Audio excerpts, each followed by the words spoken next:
I'm your host, John Barker. Got a special guest today that I met, several years ago, pre-COVID, pre-everything, back in my Culpeper days when I was working on the Broadband Steering Committee, trying to assist them. It's Dr. Christopher Ali. He holds a PhD in Communication Studies from the University of Pennsylvania. His research interests include communication policy and regulation, rural broadband, critical political economy, critical geography, media localism, and local news.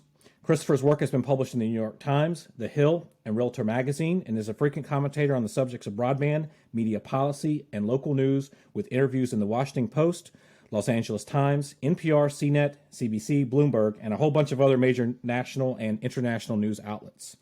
Christopher's current research focuses on broadband policy and the deployment in the United States, specifically in rural areas. His recently released book, Farm Fresh Broadband, The Politics of Rural Connectivity, examines the complicated terrain of rural broadband policy in the United States. Farm Fresh unpacks the politics of broadband policy, asking why millions of rural Americans lack broadband access and why the federal government and large providers are not doing more to connect the unconnected. And I felt like that was a mouthful as I was saying that, but that is extremely impressive. Christopher, thanks for taking the time to be here. Thanks for having me. This is great. No, this is awesome. And because I have had that experience working in a local community and trying to get some inroads, and it's been some time since we've got connected, and of course there's some stuff in the infrastructure bill that's been released. Wanted to kind of lay the groundwork of where things are, having watched a recent presentation you did at UVA. Looks like some of the stuff still a little stuck, but maybe there's a little light at the end of the tunnel. Yeah, I mean, there is a lot going on and a lot of buzz, obviously, around broadband. The highlight here is the infrastructure package, and the infrastructure package allocated $65 billion for broadband, $2 billion of which will go to deployment, and then $14 billion of which will go to affordability, called the Affordable Connectivity Program, and then another $3 billion will go towards digital equity and inclusion projects. So this is amazing. This is the largest public investment in telecommunications in the country's history. And so it's going to take a while to get down the pipes, right? So the National Telecommunications and Information Administration, the NTIA, has jurisdiction over all of this money. So right now it's crafting the rules around how states will be able to access the money. Because what's going to happen is that NTIA kind of holds the piggy bank, then it gives money to states, and then it will be up to the states to decide who gets that money for broadband deployment. So all eyes will, of course, be on Virginia.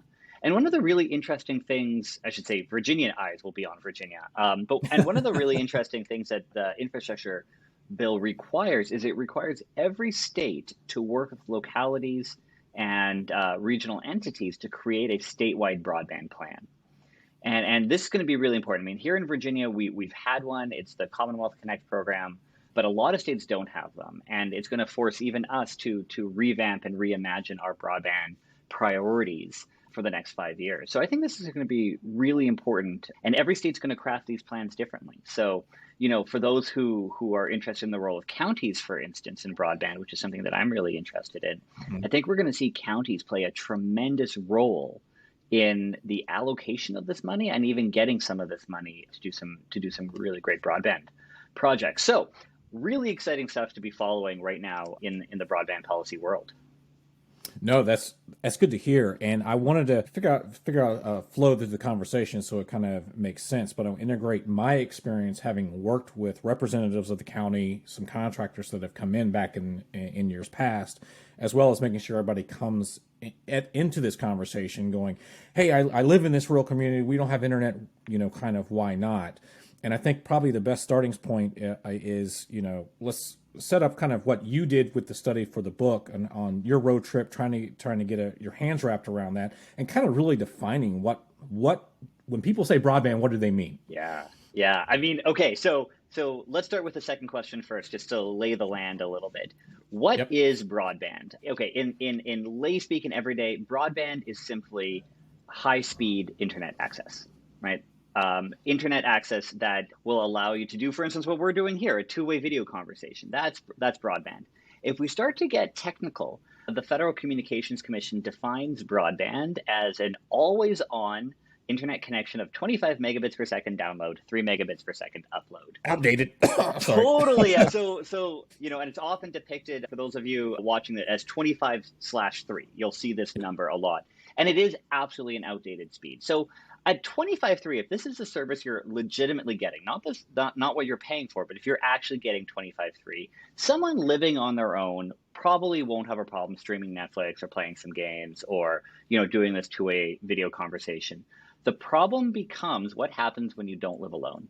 What happens when you've got your family, your partner, you've got kids, you're living in an apartment building, you're living in a sorority, right? When you've got multiple users on the network, 25/3 will collapse pretty quickly. And this is what we saw particularly during the pandemic where, everyone was thinking, oh, we pay for good broadband, so we won't have a problem working or studying from home. And then, in our case, my husband and I get on a Zoom call, two different Zoom calls in the house, and we're buffering, right? Even though we're paying an arm and a leg, our broadband was not good enough for what the pandemic forced us to do.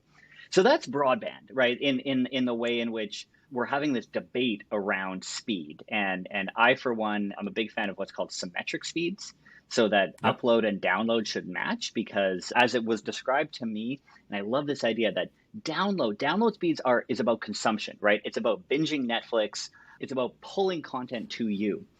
Upload is about production. Upload is about conversations like we're having right now. Upload is about business. Upload is about credit card swipes and doctor's records and massive amounts of data being uploaded. This is what I wish influencers got more into broadband, because they're uploading data all the time. So we need to think about high capacity upload networks. And so the big push right now is for 100 megabits per second download, 100 megabits per second upload. And that's a big political fight right now at Congress. And that's something I had not heard that specific number, because I know over years, so I pay for business Comcast internet here. So it's like 4 times as much as your normal home connection, but I get a couple of things that are supposed to be guaranteed. But the upload service, as you just mentioned, is absolutely atrocious. Yeah. And they keep saying they're going to upload it. It's I'm at 200 down, 30 up. Wow. Yeah. But 30 for Comcast, if you're on a coaxial non-fiber connected line, seems to be the best that they've done, and it's been stuck there for I forget how many years, a decade. But anyway, and part of that is, but you raise a really good point here, John, which is that in the infrastructure package, the build out, the lowest amount that if you got money, if you're an ISP like Comcast, let's say, and you got money from the infrastructure package, you're expected to build out networks that can meet 120, not 100. Why that particular number, 120? My gut says because that's what coaxial cable can do, right? So we're making sure that these kind of outdated technologies remain in this eligibility for billions and billions and billions of dollars. And I think this is a good segue into the research I've done for my book. So I'm a policy scholar, and so I started off this book reading a ton of policy, reading a ton of broadband policy around, obviously what is broadband and some of the debates, and why is it that we've been funding broadband, the federal government has been funding broadband for the past decade and a half, and yet, it's about 2009. Why hasn't the rural urban digital divide shrank? Why haven't we gotten further in this?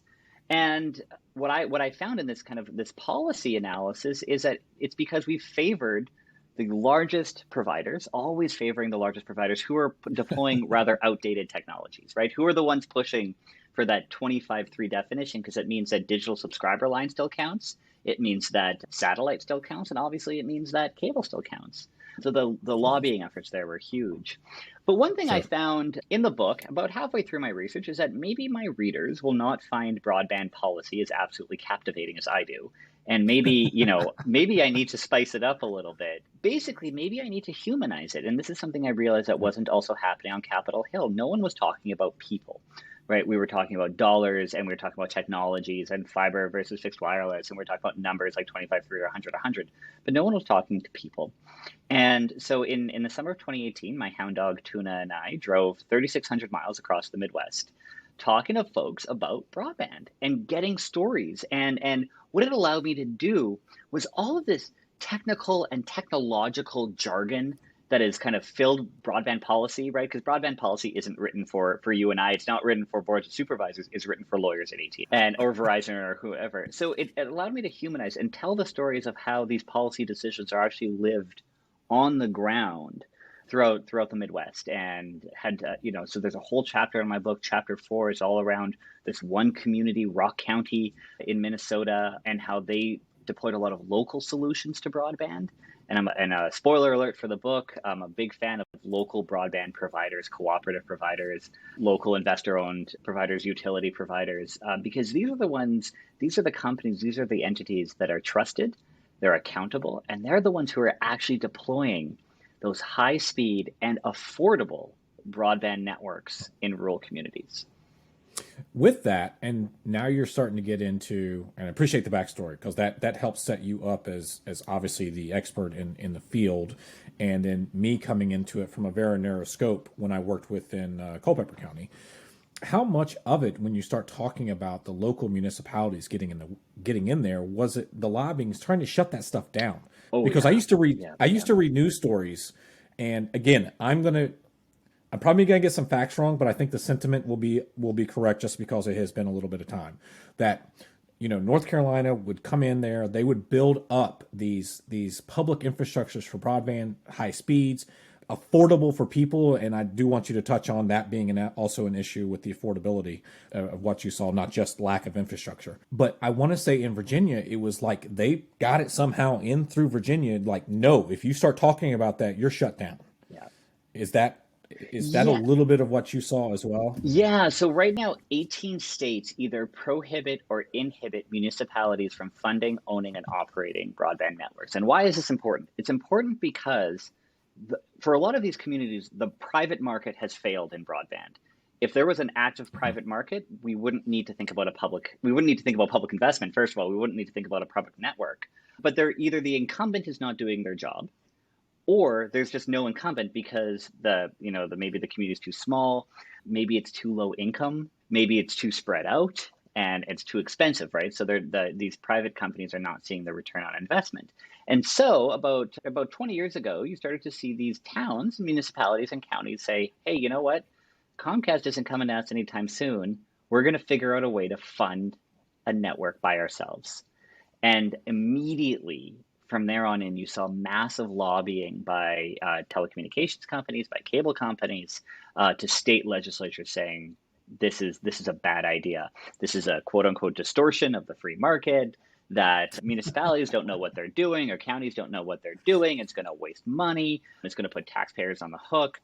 And unfortunately, this was bought by a lot of state legislatures. In Virginia is one of those states that doesn't prohibit it, but inhibits. It makes it very difficult for a public entity like a municipality or a county to provide broadband. So one of the things, for instance, it says that you have to match the prices of the incumbent, which is ridiculous because how are you supposed to get subscribers, right? One thing we know with municipal networks is that it does drive competition, it lowers prices, and it raises speeds because oftentimes municipalities will be deploying fiber, whereas the incumbent maybe was relying on DSL or coaxial cable, which is cable networks, like if you have Xfinity.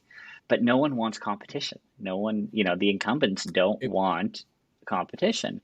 And so, one of the big which to me goes against free market. Absolutely. That's a different, absolutely, right? Competition should be the basis of this, except, something somewhere around only 30%, and this fact could be a little bit off, but there's only a small portion of the American population that actually have a choice in broadband provider.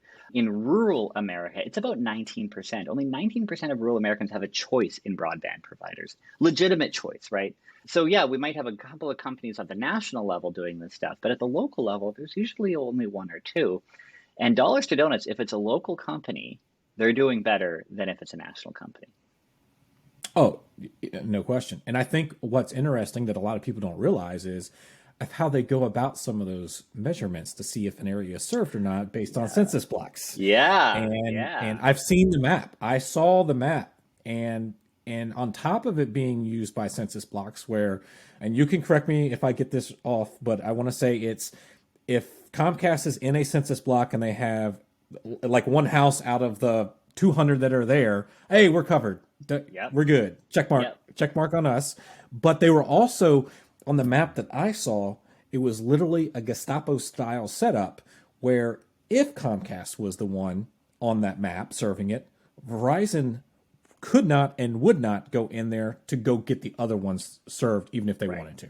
So there's often handshake agreements that go on. So Comcast gets one town, Verizon gets another, Charter gets another, right? Or sometimes you just get an entire state, right? I mean, Comcast is from Philadelphia, so it's very difficult to buy a Verizon product in Philadelphia.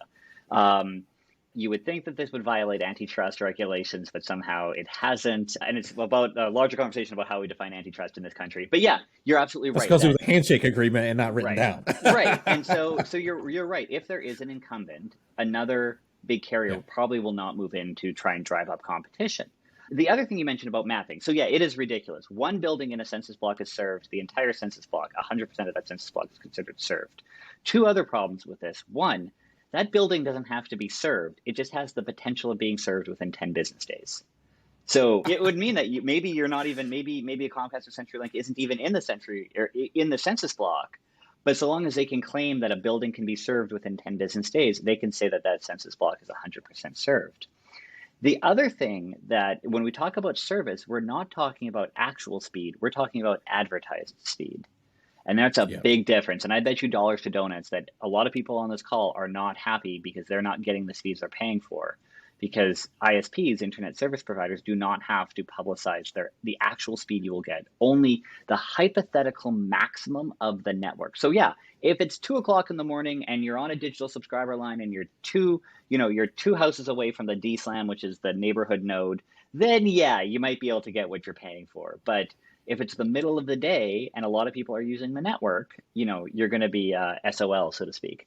So the kind of advertised speeds and the census blocks has really been detrimental. It's meant that the Federal Communications Commission has drastically overestimated the number of connected households in this country, upwards of about 50%. And the other problem is, if you're in a census block that is considered 100% served, right? That one building means you're 100% served, you are ineligible for federal funding. Right. So if you're miscounted on the broadband map, now in the FCC's credit, they are redoing it, but it's going to take another year. We'll see a new broadband map in summer 2023. You're going to be ineligible for money. So these maps are absolutely crucial to the success of the infrastructure plan. And we just have to hope that history does not repeat itself in this regard. So the one thing that I found interesting, you talking about maps, when I first started out working on the broadband committee, and I actually found they've taken this off of the website because we did this in 2015, 2016. And if you happen to be watching this or listening to this, I've got the Culpepper's broadband study report, which is public information. And if you go to page 3, you will actually see my name in the bottom. But we also found it interesting that when you were trying in the early stages, that even the broadband or the fiber that's buried in the area, in a lot of cases was considered private IP, and they didn't have to publicly disclose it. So when you were going out there trying to map going, hey, guess what? This section of the county on the west side across these streets, but you couldn't gauge the level of effort and the level of money necessary because you didn't know accurately what was already in the ground. Right. And is that across the country from what you saw, or is that just a Virginia thing? No, it is across the country. ISPs are under no obligation to report their fiber optic lines. And this is why, so we don't have a good nationwide map of fiber deployment because there's also a tremendous amount of what's called dark fiber that may have been laid in the ground but was abandoned. I mean, we've been laying fiber since the 1980s, right? There's a ton of fiber in the ground. The problem is we don't know where, like you said, we don't know where a lot of it is. And so oftentimes people will be surprised that there's a fiber optic line running down their street, but not to the house. And that obviously is causing a lot of frustration. But no, ISPs are under no obligation to report their deployment in terms of technology, in terms of the actual wires in the ground are kind of strung up on those telephone poles. So there's no public pressure, or with some of the infrastructure bill that's coming new, is that going to mean that these guys may be willing to play and maybe some of the dark fiber that's not turned on be lit up finally for expansion with this, that they may have an economic interest in turning some of this on if they think they're going to get free hands out? Yeah, I mean, I we're hate to not use the term really free sure. I handout, mean, but one of the interesting things that is in the infrastructure package, and the FCC is just rolling out now, is a nutrition. They call it a nutritional guide for broadband, so that now when you subscribe to broadband, you will actually get a rundown of actual speeds in different times, and you'll actually get a cost breakdown for the first time. Because that's the other thing, ISPs were not required to declare prices, and Americans pay the most out of any developed nation in the world for yep. broadband. So they're calling it in kind of an informational guide, like you would look at the back of a box of cereal, right? And you'd see the nutritional values, and here you'll have how the network is actually performing. So that's going to be huge. We have to make sure that with that there is consumer education around what these numbers actually mean, to make sure that consumers are empowered to make the right choices for their household, if of course they have a choice. But yeah, and then with regards to dark fiber, I am hoping that one of the things that the infrastructure bill does do is it allows new stakeholders to come kind of out of the woodwork, right? And I think that's a result of the pandemic. Certainly, we saw a number of organizations and industries who hadn't really gotten involved in the broadband fight realize, no, holy smokes, we all need broadband. We need broadband for work. Our employees need broadband, so have you. And they might be owning fiber optics, so they don't even realize. So, I'm seeing there's a lot of coalition building around this. And so hopefully we will be seeing some of the mobilization and mapping of some of this dark fiber or underused fiber that's been just sitting here. I know in Virginia, there's a tremendous amount Yes. because we've got so many server farms here as well. There's a tremendous amount of unlit fiber running running up and down highways. We knew there was a bunch around, in Virginia, in Culpeper's located around Route 29, which Yes, I was opens just going to say up and down the We 29. knew Yeah. up and down because you've got that, they call it the outside, that for anybody not familiar, outside the blast zone of DC. So they want to be able to move operations. It's one of the reasons why Library of Congress has one of their facilities in Culpeper for protection. But, when we first started, we're like, we know it's here, but we don't exactly know where it's here. And we also don't know exactly what the intention of it is here. And I would say you probably also didn't know who owns it, right? Which is the other thing. There's so much fiber that we don't know who's in control of this. So then even when you want to tap into it, you're not exactly, especially if the fiber's been abandoned, you have no idea who actually owns those lines. So the other thing, I want to stick to the budgeting piece, because this was another thing I ran into as we got further along in the process and talking with members of the Board of Supervisors, and even beyond when our group kind of disbanded, but I was kind of keeping tabs, for a period of time until I realized it was DOA, to be honest with you. Yeah. My first initial meetings were the local board, at least in our area, was a very aging board. And I don't want to sit there and, so technical competency was probably not at the forefront, to be honest with you. On top of that, they looked at it as a free enterprise solution. Magic fairies are going to come and sprinkle internets on us. It was kind of the thing. Right. I don't remember my exact conversation. One of them was actually in my yard. And I just remember being able to flip whatever he said to me back on him in 5 seconds, and it made him pause. It did not make any change, but it made him pause. And I just remembered the effect that had. But some of the grants that had been out there previously, again, not knowing the details of the new infrastructure bill, required a skin in the game kind of component from the counties. Yeah. Culpeper at the time was not willing to put some skin in the game. Right. So how much does that affect when you've got those communities that think free enterprise is going to come save the day?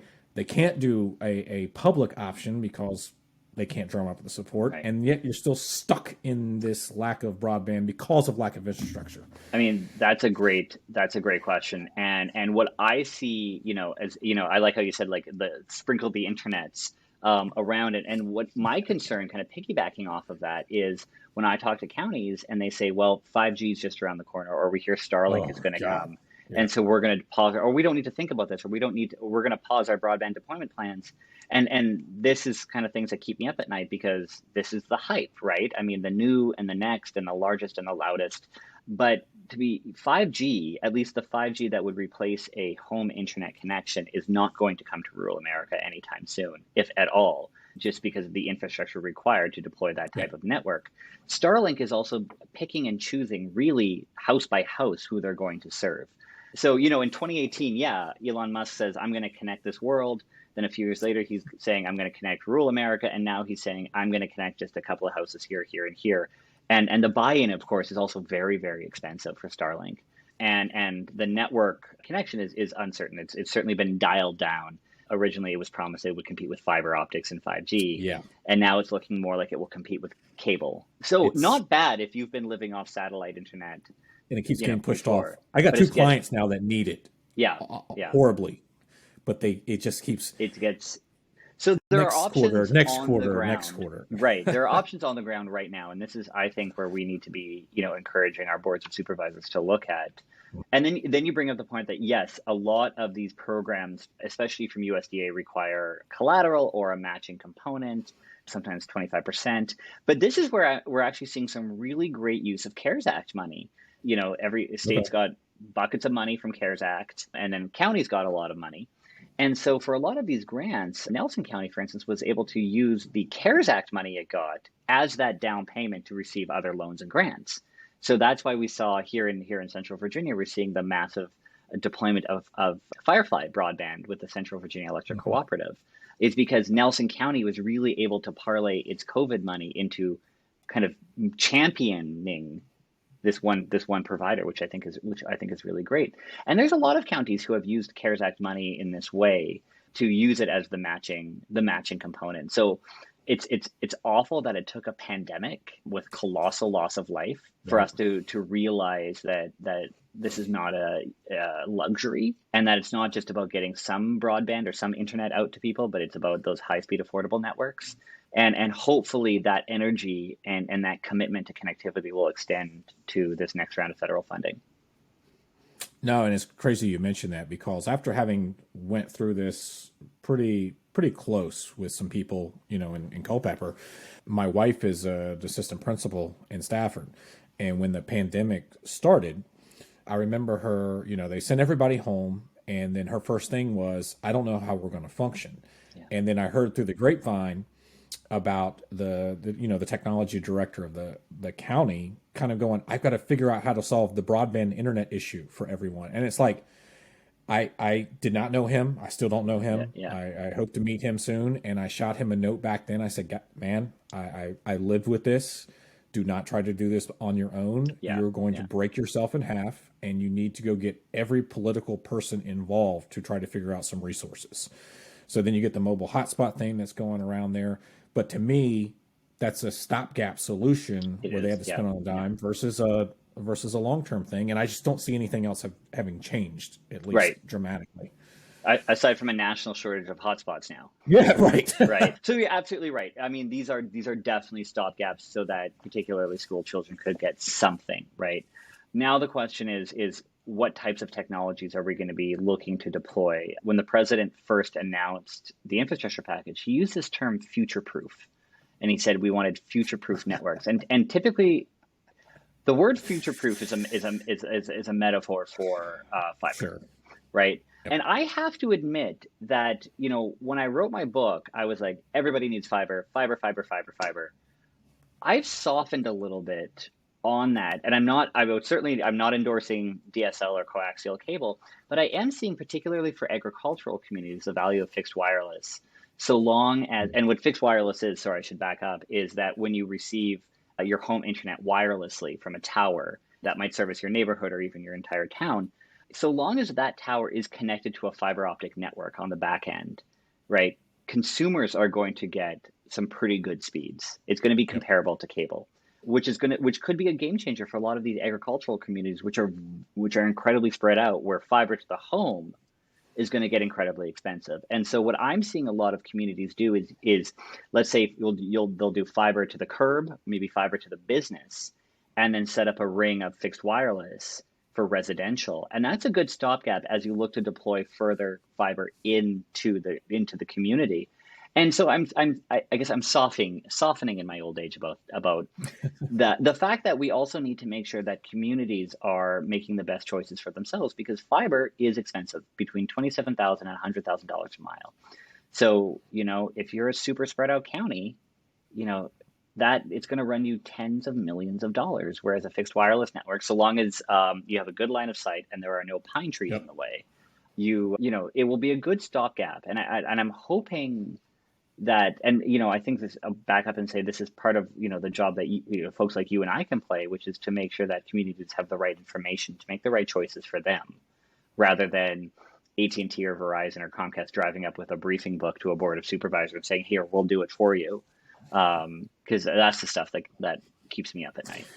Well, I want to tell you one thing, and I'm not supposed to know this, but this is something I saw kind of as things had dropped down, is kind of a difference in public and private positions from some of the big telecoms, where you'll read a news story, hey, guess what? One of these guys, we're going to partner up and we're going to make this happen. We're behind you. We know you need this to happen.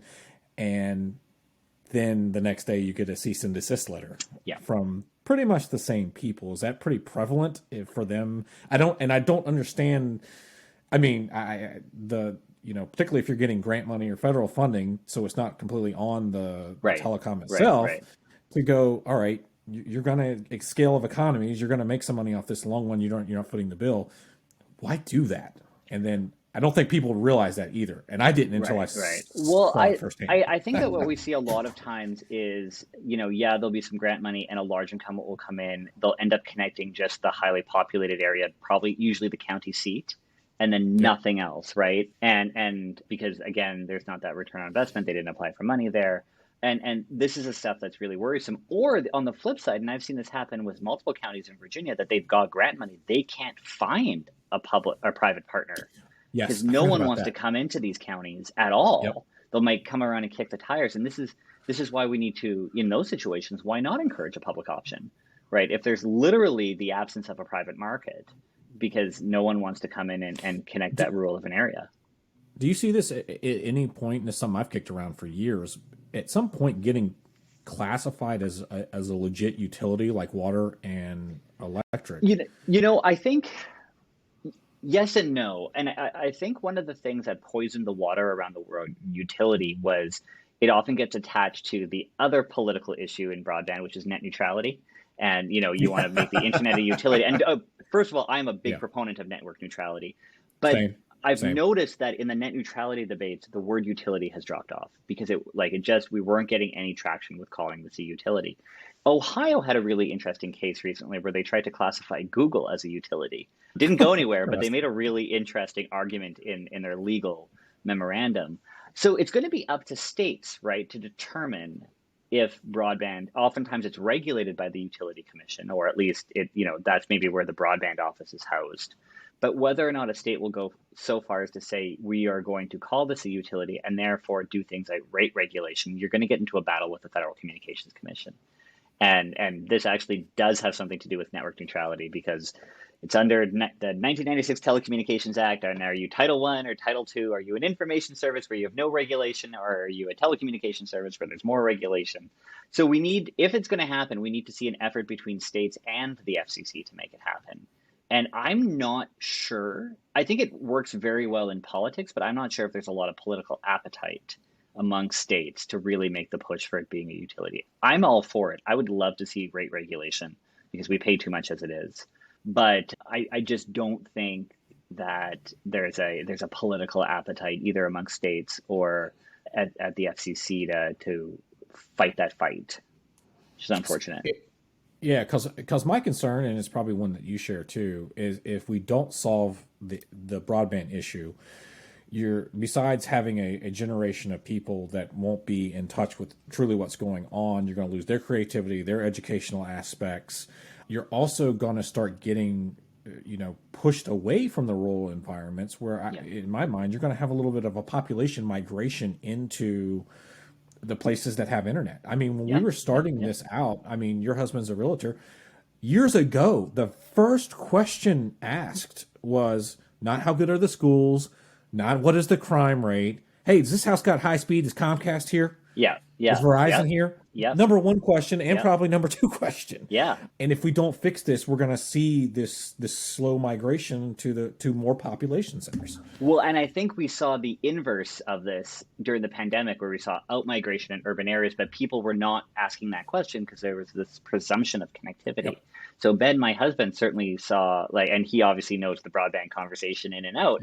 So, he often has to volunteer some of this information and say, let's talk about what the internet is. What do you need in terms of your internet connectivity? Are you, for instance, in the tech sector and you're looking to remote commute? That's Right. going to really limit the places, for instance, in rural Virginia that you can actually move to, right?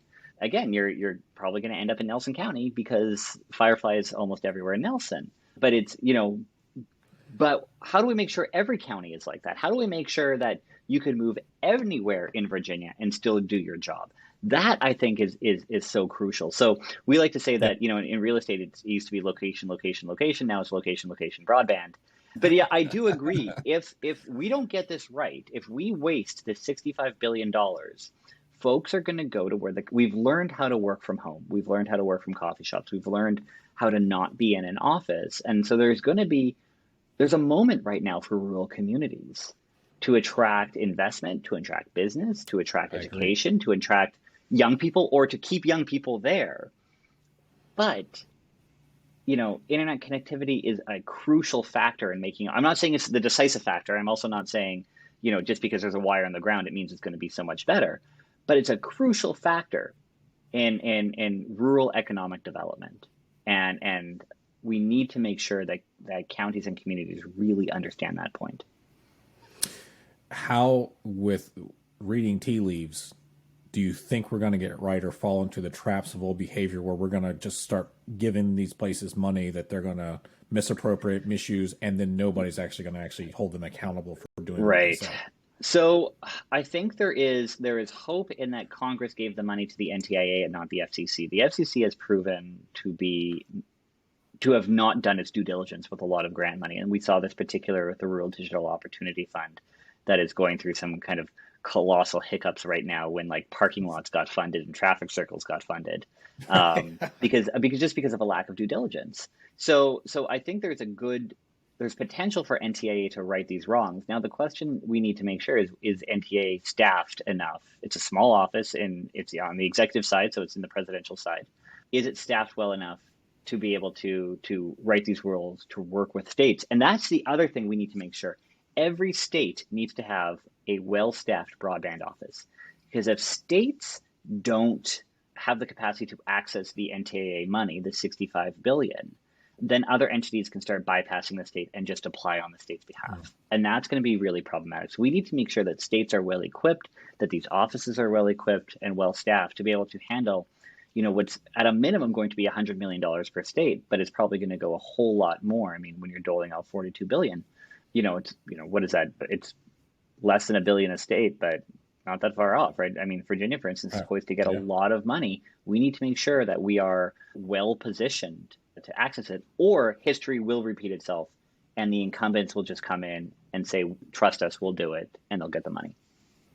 Sounds good. Well, as we wrap up, what would you advise those that know there's an issue within their community, want to start trying to make an impact or start making this a higher priority issue? Where would you recommend them go?